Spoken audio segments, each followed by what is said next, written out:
तो welcome back once again. We were discussing about civics chapter 1 need for laws in class 8th। तो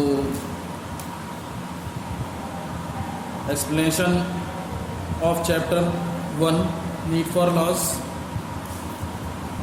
आई was explaining the heading need for laws that a society is made up of interactions and relationships among people।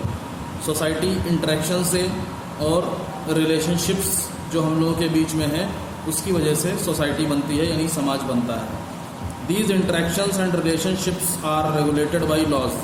Interactions मतलब जो हम लोग आपस में व्यवहार करते हैं, हमारा उठना बैठना चलना बाहर जाना घूमना, बाइक चलाना कार चलाना, लोगों से बातचीत करना, डीलिंग करना, बैंक जाना बैंक में डीलिंग करना, स्कूल जाना स्कूल के प्रिंसिपल से डीलिंग करना, that is all called interaction. तो इस तरीके की जो इंटरेक्शंस और रिलेशनशिप्स हैं आर रेगुलेटेड बाय लॉज। इन ये सब रेगुलेट होती हैं या चलती हैं कानूनों की वजह से। In a society laws provide a course of conduct to its members. क्या कह रहे हैं? In a society laws provide a course of conduct to its. क्या कह रहे हैं कि समाज में जो कानून है provide a course of conduct, यानी हमारे लिए एक वो मैनेजमेंट करते हैं, हमारे लिए एक व्यवस्था करते हैं, मैनेज करते हैं टू इट्स मेंबर्स, इसमें रहने वाले सदस्यों के लिए, सोसाइटी में रहने वाले लोगों के लिए जो कानून है उनके रहन सहन के लिए, उनके आपस में व्यवहार करने के लिए, आपस में बातचीत करने के लिए या आपस में और तौर तरीके अपनाने के लिए जो लॉज हैं वो क्या करते हैं?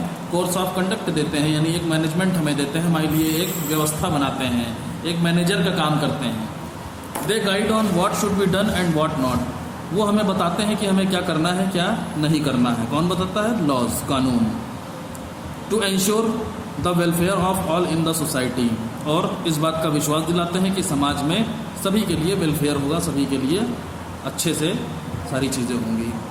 They see to it that a less powerful person or a group is not dominated or treated unfairly by the powerful person or group in the society। कानून इस बात को देखते हैं कि एक ही समाज में यदि कोई ऊंचा आदमी रह रहा है और कोई आदमी नीचा रह रहा है तो उनके बीच में कोई भेदभाव ना हो, या कोई जो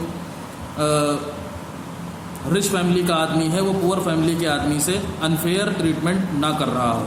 इस तरीके से जो लॉज हैं वो हमें रास्ता बताते हैं कि हमें सोसाइटी में किस तरीके से रहना चाहिए। They serve as an agent of change against the challenge practices in the society. समाज में जो चुनौती देने वाली, चैलेंजेस देने वाली जो परेशानियां आती हैं या जो चीज़ें होती हैं, जो प्रैक्टिसेस होती हैं, जो वर्क्स होते हैं, उनको बदलने में एजेंट का काम करती हैं। कौन? लॉज। लॉज जो है वो एक एजेंट का काम करते हैं। एजेंट का मतलब आप कह सकते हैं हेल्प करने का या हेल्पर के रूप में हम लोगों के सामने जो चुनौतियाँ आती हैं, जो चैलेंज आते हैं, उनको ये सॉल्व करती हैं। कौन? Laws. They outline the structure of the government. ये कानून सरकार की जो बनावट है, गवर्नमेंट का जो स्ट्रक्चर है उसको आउटलाइन करती है, यानी उसको आउटलाइन का मतलब आपका है serve as an agent of. They outline the structure of the government. सरकार की जो बनावट है उसका जो स्ट्रक्चर है उसको आउटलाइन करती है, यानी उसको डिफाइन करती है, उसकी डेफिनेशन देती है। And empower the government to formulate policies for the betterment of all. और इन कानूनों की वजह से ही सरकार का सशक्तिकरण होता है, सरकार को पावर मिलती है इस चीज़ की कि सभी के भलाई के लिए, सभी की अच्छाई के लिए नई नई पॉलिसीज़ को फॉर्मुलेट करे, उनको बनाए। पॉलिसीज़ मतलब रूल्स एंड रेगुलेशंस बनाए। Thus we can say that laws bring order and security in the society. इस तरीके से जो लॉज हैं, जो कानून है, वो समाज में ऑर्डर और सिक्योरिटी लाते हैं, यानी सुरक्षा और ऑर्डर मतलब शांति बनी रहे, शांति का माहौल बना रहे, लाती हैं। They help people to progress and protect them from chaos and unfair practices. ये कानून लोगों को आगे बढ़ने में मदद करते हैं और दुख से और अनफेयर प्रैक्टिसेस यानी जो अच्छी बातें नहीं हैं उससे उनको बचाने की कोशिश करते हैं, या गलत काम जो समाज में होते हैं उनसे लोगों को बचाने की कोशिश करते हैं। कौन? कानून। Let us understand the role of laws in a society with the example of Dowry Prohibition Act 1961। अब हम कानून की क्या भूमिका है, लॉज का क्या रोल है हमारे समाज में, इसको एक एग्जाम्पल के ज़रिए हम लोग जानेंगे। डाउरी प्रोहिबिशन एक्ट यानी दहेज प्रथा जो दहेज लिया जाता है, जो डाउरी ली जाती है, उसको रोकने का एक कानून बनाया गया 1961 में। इसको डाउरी प्रोहिबिशन एक्ट या दहेज के ऊपर प्रतिबंध या रोक लगाने का जो नियम है, जो कानून है 1961 में जो लागू हुआ है, उसके बारे में हम डिस्कस करेंगे। डाउरी प्रोहिबिशन एक्ट 1961 क्या कहता है ये? The dowry system refers to the practice of payment and acceptance of gifts in the form of goods, cash and property by the family of a bride to the family of a groom respectively. Dowry system में क्या होता है? ये एक ऐसी practice है, ये एक ऐसी प्रथा है जिसमें बहुत सारे तोहफे गुड्स के रूप में, यानी सामान बहुत सारा जो मिलता है, कैश यानी रुपया पैसा, प्रॉपर्टी यानी संपत्ति, वो ब्राइड की तरफ से यानी दुल्हन की तरफ से ग्रूम यानी दूल्हे के परिवार को दिया जाता है। उसे हम क्या कहते हैं? दहेज कहते हैं। Earlier the dowry was given by the family of a bride out of their will. पुराने समय में जो दहेज था वो ब्राइड यानी दुल्हन के परिवार की इच्छा के हिसाब से दिया जाता था। However, over the years it became an obligation on the bride's family। लेकिन जैसे जैसे साल बीतते गए, ईयर्स बीतते गए, ये ब्राइड्स फैमिली यानी दुल्हन के परिवार के ऊपर या कह लो बेटियों के परिवार के ऊपर एक बोझ बन गया, एक ऑब्लिगेशन यानी एक मतलब लग ही गया, फिक्स हो गया कि दहेज देंगे तभी जो है शादी होगी।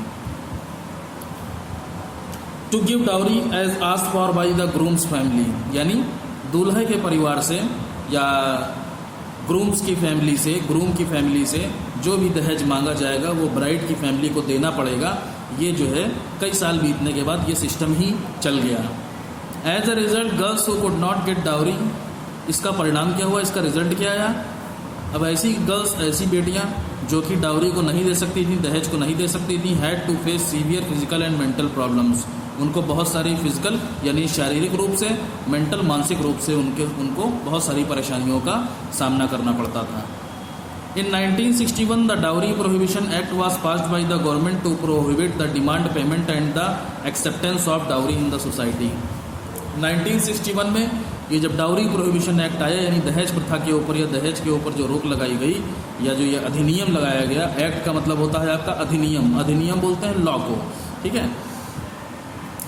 तो dowry prohibition act was passed by the government 1961 में ये सरकार ने इसको पास किया टू प्रोहिबिट द डिमांड, कि इस डिमांड के ऊपर रोक लगाई जा सके। कौन सी demand? Payment and acceptance of dowry in the society. समाज में जो पेमेंट लिया यानी जो रुपया पैसा लिया जाता है दहेज में, और जो दहेज लिया जाता है उसको स्वीकारने, उसको एक्सेप्ट करने के ऊपर रोक लगा दी गई। The act was further strengthened in 1981 when paying and accepting dowry became a punishable offence. अब इस अधिनियम को और ज़्यादा मजबूती मिल गई 1981 में, जब डाउरी पे करना यानी दहेज को किसी को देना और दहेज को स्वीकारना एक दंडनीय अपराध हो गया। पनिशेबल ऑफेंस, दंडनीय अपराध। दंडनीय अपराध यानी सजा देने लायक ये अपराध हो गया। अगर आप दहेज लेंगे या दहेज देंगे तो ये अपराध है, ऑफेंस है। In 1986 the law also prescribed conviction for up to 5 years. उसके बाद 1986 में इसमें फिर से सुधार किया गया और 5 साल की जेल और a fine up to 15,000 rupees या फिर 15,000 रुपये का जो जुर्माना है of the dowry against the people who demanded और एक्सेप्टेड डाउरी। ऐसे लोग जो दहेज को मांग रहे हैं या दहेज को एक्सेप्ट कर रहे हैं, डाउरी को एक्सेप्ट कर रहे हैं, ऐसे लोगों को 5 साल की सज़ा और नहीं तो 15,000 रुपये का जुर्माना या फाइन देना पड़ेगा। ये सज़ा जो है इसके लिए 1986 का जो इसमें सुधार किया गया, तो ये चीज़ें इसमें जोड़ दी गई। अब आते हैं constitution, meaning and importance. Constitution यानी हमारा संविधान, मीनिंग एंड इम्पोर्टेंस, वास्तव में संविधान का मतलब क्या है, रियल मीनिंग ऑफ कॉन्स्टिट्यूशन, और इसकी इम्पोर्टेंस क्या है हमारी लाइफ में, हमारी सोसाइटी में, हमारी कंट्री में। A constitution is a set of written rules and fundamental principles according to which a country is government। अब ये जो संविधान है, सेट ऑफ रिटन रूल्स, ये लिखे गए कानूनों का एक सेट है, ठीक है, लिखे गए नियमों का, रूल्स और रेगुलेशंस का, एंड फंडामेंटल प्रिंसिपल्स यानी हमारे मूल सिद्धांत। सिद्धांत मतलब हमें लाइफ किस तरीके से गुजारनी है, हमें लाइफ किस तरीके से एक्सपेंड करनी है, हमें अपना व्यवहार कैसा रखना है, ऐसे नियमों या सिद्धांतों के ऊपर या कानूनों के ऊपर जो लिखे गए नियम हैं, जो रिटन रूल्स हैं, उनके सेट को हम कॉन्स्टिट्यूशन कहते हैं। According to which a country is govern, जिसके हिसाब से या जिसके अनुसार देश को गवर्न किया जाता है या देश को चलाया जाता है। A constitution serves various purposes in a country. संविधान जो है हमारा वो देश में बहुत सारे उद्देश्यों को सर्व करता है, यानी वास्तव में जो संविधान हमारे देश का है वो खाली फालतू में ही नहीं बना है, ये नहीं कि यूजलेस है, ये बहुत सारे एम हम लोगों को देता है, हमारे लिए बहुत सारे लक्ष्य हैं, बहुत सारे उद्देश्य हैं। क्या करते हैं? It outlines the laws to be followed in the country. ये उन कानूनों को आउटलाइन करता है, उन कानूनों को बताता है जो कि हमें देश के लिए फॉलो करने हैं, देश में रह करके हमें उसे उनका पालन करना है। These rules define the fundamental nature of the society. ये जो नियम है, जो कानून है, ये समाज की फंडामेंटल नेचर यानी समाज वास्तव में है क्या, जो उसकी प्राइमरी स्टेज है उसको बताते हैं। For example, it determines whether a country should follow a particular religion और give equal importance to all religions in the country. कैसे क्या होता है? कह रहे हैं कि these rules define the fundamental nature of the society. ये रूल्स और रेगुलेशंस जो हमारी सोसाइटी है उसके फंडामेंटल नेचर को यानी उसके मूल प्रकृति को या उसकी जो प्राइमरी स्टेज है उसको बताते हैं।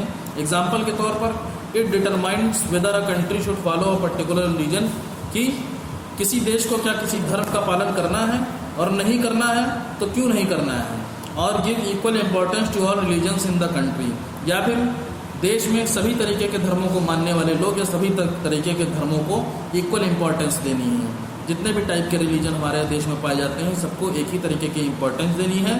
और क्या किसी देश में रह रहे लोगों को एक ही धर्म के पालन करने के लिए वो लोग बंधे हुए हैं, ऐसा जो है एग्जाम्पल के तौर पर बताते हैं। कौन बताते हैं? लॉज। क्या कह रहे हैं? Example, it determines whether a country should follow a particular religion. कह रहे हैं क्या कोई देश किसी एक ही धर्म को मानने के लिए मजबूर है, और give equal importance to all religions in the country, और देश में किसी भी देश में कई धर्मों के लोग जो रह रहे हैं या कई धर्मों को जो माना जा रहा है उनको इक्वल इंपॉर्टेंस देनी है या नहीं, ये कौन तय करता है? ये हमारे लॉज बताते हैं, हमको कानून बताते हैं। It establishes the rule of law in the country. इस तरीके से ये जो हमारा कॉन्स्टिट्यूशन है ये देश में कानून के नियम को भी इस्टेब्लिश करता है, यानी लॉ तो खुद तो एक कानून है और कानून को मानने का भी एक नियम है। ठीक है, रूल ऑफ लॉ जो कॉन्स्टिट्यूशन है वो कानून का जो नियम है उसका पालन करने के लिए हम लोगों को पालन करना ही करना है। That is our duty to follow the rule of law. The rule of law refers to the supremacy of the law in the country. Rule of law जो है वो लॉ की सुप्रीमेसी है। रूल ऑफ यानी कानून का नियम ही सबसे बड़ा नियम है देश का। ठीक है, और कोई नियम इसके आगे नहीं टिकेगा। यानी संविधान में जो हमारे नियम कानून बताए गए हैं उन कानूनों का जो रूल है, उन कानूनों का जो नियम है, उनको पालन करने के लिए हमें जिस तरीके से जो भी चीज़ें करनी है वही सुप्रीम है, वही सबसे बड़ा है, वही सर्वोच्च है, सुप्रीम है। This means that everyone in the country would have equal rights and protection by the law. इसका मतलब क्या है कि देश में हर व्यक्ति, देश में हर कोई, हर किसी के पास एक जैसे अधिकार हैं and protection by the law, और उसको कानून के हिसाब से सुरक्षा भी दी जाएगी या कानून की तरफ से प्रोटेक्शन भी मिलेगा। Also the people holding positions in the government would discharge their duties in accordance with the law. इसके साथ साथ सरकार में बैठे हुए जो बहुत बड़े बड़े अधिकारी हैं उनको भी कानून के अनुसार नौकरी से हटाया जा सकता है या उनके पद से, उनकी पोस्ट से उनको हटाया जा सकता है अगर उन्होंने कानून को तोड़ा है। They would also be answerable to the people in case they perform arbitrary action. They would also be answerable। और ये जो गवर्नमेंट के बहुत बड़े बड़े अधिकारी हैं या जो बड़ी बड़ी पोस्ट पर बैठे हुए लोग हैं ये हम लोगों के लिए आंसरेबल भी हैं, यानी हम लोगों को उन्हें आंसर देना होगा। अगर वो लोग कोई गलती करते हैं या कोई गलत काम करते हैं तो जो पब्लिक है, जो सिटीजन्स हैं, उनके लिए ये लोग आंसरेबल होते हैं, ये लोग इनको आंसर देना पड़ेगा। In case they perform arbitrary actions, अगर वो मनमाने तरीके से काम करते हैं। ठीक है, सरकार में बैठे हुए जो ऊंचे अधिकारी हैं या फिर जो बहुत बड़े बड़े पोस्ट पर बैठे हुए हैं, जो हमारे लीडर्स हैं, अगर वो मनमाने ढंग से, आर्बिट्रेरी का मतलब क्या होता है? मनमाने ढंग से, यानी बिना रूल्स रेगुलेशंस को माने जो है जो भी मन में आ रहा है करते चले जा रहे हैं, इस तरीके की अगर कोई भी वो काम करते हैं तो उसके लिए वो पब्लिक के लिए आंसरेबल होंगे।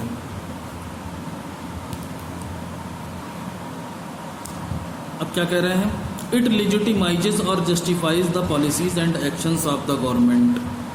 अब ये जो लॉज हैं या कह लो ये जो कॉन्स्टिट्यूशन है ये क्या करता है, लेजिटिमाइज करता है, यानी हमें बताता है। जस्टिफाइज का मतलब भी यही है आपका, वैसे तो लेजिटिमाइजेज का मतलब है वैध।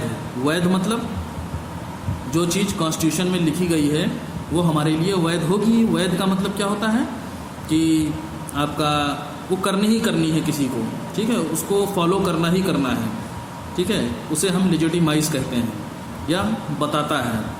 लेजिटिमाइजेज और justifies the policies and actions of the government. इस कॉन्स्टिट्यूशन की वजह से सरकार को कौन कौन से एक्शन लेने हैं, कौन कौन से काम करने हैं और वो क्या क्या पॉलिसीज़ बनाएगी, क्या क्या रूल्स एंड रेगुलेशंस बनाएगी, ये हमारा कॉन्स्टिट्यूशन ही तय करता है। For example the constitution of India aims at establishing equality in the society by prohibiting discrimination on the grounds of class, caste, gender, religion, place of birth. उदाहरण के तौर पर, एग्जाम्पल के तौर पर क्या बता रहे हैं, भारत का जो संविधान है एम्स उसका लक्ष्य होता है at establishing equality in the society, कि समाज में इक्वलिटी लाएगा, समानता लाएगा, बाई प्रोहिबिटिंग डिस्क्रिमिनेशन, भेदभाव को रोक करके, on the grounds of class के आधार पर यानी ऊंचा नीचा के आधार पर, कास्ट जाति के आधार पर, जेंडर मेल या फीमेल के आधार पर, रिलीजन धर्म के आधार पर, एंड प्लेस ऑफ बर्थ और जन्म के आधार पर। इन सारी चीज़ों के आधार पर भारत का संविधान का ये लक्ष्य है कि वो सभी को इक्वलिटी दिलाए, समानता दिलाए। In order to bring into effect the provisions of the Constitution of India, the government passed the Untouchability Act offences 1955। अब कॉन्स्टिट्यूशन, भारत के संविधान में जो शर्तें दी गई हैं, प्रोविजंस का मतलब होता है शर्तें या बातें, जो बातें दी गई हैं उनको इफेक्टिवली चलाने के लिए, उनको प्रभावशाली तरीके से चलाने के लिए the government pass the untouchability act, सरकार ने अनटचेबिलिटी एक्ट 1955 में पास किया है। ऑफेंसेस का मतलब होता है अनटचेबिलिटी, यानी अगर आप किसी को कहते हैं कि ये नीची जात का आदमी है, हम इसको नहीं छुएंगे, या किसी और धर्म का है तो हम नहीं छुएंगे, जो भी आपको चीज़ें इसमें ऊपर बताई गई हैं, जो ग्राउंड्स बताए गए हैं कि class, caste, gender, religion, place of birth, या जन्म के आधार पर, या ऊंच नीच के आधार पर, कास्ट जाति के आधार पर, जेंडर मेल फीमेल के आधार पर, रिलीजन धर्म के आधार पर, अगर हम किसी को छुआछूत की भावना से देखते हैं कि हम उसको नहीं छुएंगे, वो ऐसा है, वो ऐसा है, तो ये एक दंडनीय अपराध है। ऑफेंसेस मतलब दंडनीय अपराध है, इसके लिए भी आप सजा के भागीदार या पनिशमेंट आपको मिलेगा। This act prohibited untouchability and outline punishments for the violators of law in the form of imprisonment and fine. इस तरीके से ये जो एक्ट है, ये जो अधिनियम है आपका, ये जो कानून है, प्रोहिबिटेड अनटचेबिलिटी, वो अनटचेबिलिटी को रोकता है, and outline punishment for the violators of law, और कानून का उल्लंघन करने वाले, वायलेटर्स मतलब बोलते हैं उल्लंघन, यानी कानून को ना मानने वाले जो लोग हैं उनके लिए सज़ा को बताता है इन the form of imprisonment and fine, जिसके लिए आपको इम्प्रिजनमेंट यानी कैद भी हो सकती है, जेल में आपको बंद भी किया जा सकता है, और जुर्माना भी आपको देना पड़ सकता है, फाइन भी देना पड़ सकता है। अब आता है लॉज एंड डिसेंट, ठीक है, कानून और डिसेंट मतलब लॉज के प्रति हमारी नाराज़गी, कि हमको वो पसंद है या नहीं पसंद है। देखिए क्या होता है। डिसेंट रिफर्स टू हैविंग और expressing views that are different from those officially accepted in a society. क्या कह रहे हैं? डिसेंट का मतलब क्या है? हैविंग और एक्सप्रेसिंग व्यूज, कि हमें अपने विचारों को बताना या दिखाना, that are different from those officially accepted in a society, कि समाज में अगर कोई व्यक्ति किसी कानून को किस तरीके से स्वीकारता है या अगर कोई नहीं स्वीकारता है, तो उसमें हम पर्टिकुलरली इंडिविजुअली अपने थॉट्स कैसे रखेंगे, अपने जो हमारे मन में चल रहा है, जो हमारे विचार हैं, जो हमारे थॉट्स हैं, उनको हम कैसे एक्सप्रेस करेंगे, कैसे व्यू कराएंगे, ठीक है, उसे हम डिसेंट कहते हैं, उसे हम अपनी नाराज़गी बताना कहते हैं। नाराज़गी को ये नहीं कि हमको सरकार ने कोई लॉज बनाया है और हम लड़ने लगे, जा करके फाइटिंग करने लगे गवर्नमेंट से। नरेंद्र मोदी ने लॉ बनाया, डीमोनेटाइजेशन उन्होंने किया कि रुपए पैसे बदल दिए जाएंगे, जो करेंसी है हमारी वो चेंज कर दी जाएगी, तो उसके लिए ये नहीं कि हम नरेंद्र मोदी के पास गए और लड़ने लगे जा करके। This is not fair. We have to express our views, ठीक है, हमारे जो विचार हैं डीमोनेटाइजेशन के प्रति, जो हमारे थॉट्स हैं कि इसको कैसे और अच्छा बनाया जा सकता है या हमारे लिए ये अच्छा नहीं है, उसको हम किस तरीके से एक्सप्रेस करेंगे, वो हमारा डिसेंट होता है, वो हमारी लॉस के प्रति डिसेंट होती है या उसकी नाराज़गी होती है। अब देखिए, when the government passes a law, अब उसका पूरा प्रोसीजर आपको बता रहे हैं कि when the government passes a law, सरकार जब कभी भी एक कानून बनाती है, पास करती है।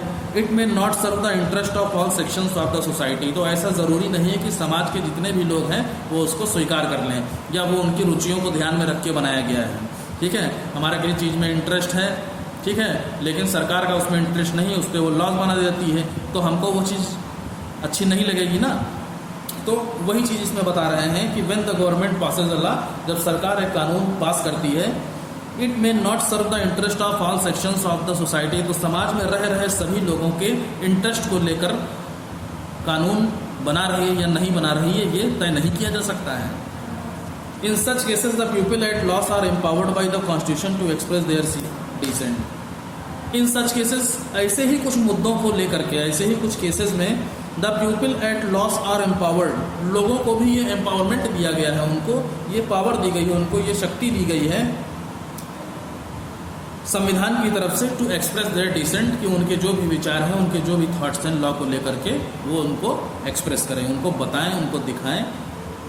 दे में डिमांड द रिट्रैक्शन, रिप्लेसमेंट और amendment of the concern law, जो भी लॉ उनको पसंद नहीं है, कंसर्न लॉ यानी जो लॉ उनको पसंद नहीं है, जिस लॉ से वो जुड़े हुए हैं, जो कानून उनको पसंद नहीं है, उसके रिट्रैक्शन यानी उसमें सुधार करने के लिए, रिप्लेसमेंट उसकी जगह दूसरा लाने के लिए, और अमेंडमेंट भी आपका सुधार से ही संबंधित है, इम्प्रूवमेंट मतलब वही आपका, इन सारी चीज़ों को करने के लिए डिमांड कर सकते हैं हम लोग, सरकार से मांग कर सकते हैं, सरकार से लड़ नहीं सकते हैं, उनसे फाइट नहीं कर सकते हैं, इसकी डिमांड रिक्वेस्ट कर सकते हैं।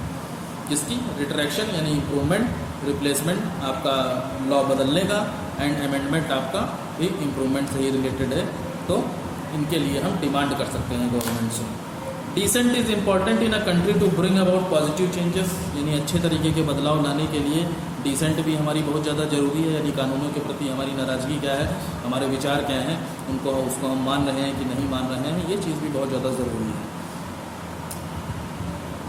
Positive changes in the society में आपकी, as well as in the policies and actions taken by the government, तो समाज के साथ साथ सरकार कौन कौन से कदम उठा रही है, कौन कौन से एक्शन ले रही है, और उसकी पॉलिसीज़ क्या क्या हैं, इनके लिए भी ये चीज़ बहुत ज़्यादा ज़रूरी है कि डिसेंट हम लोग लाएँ।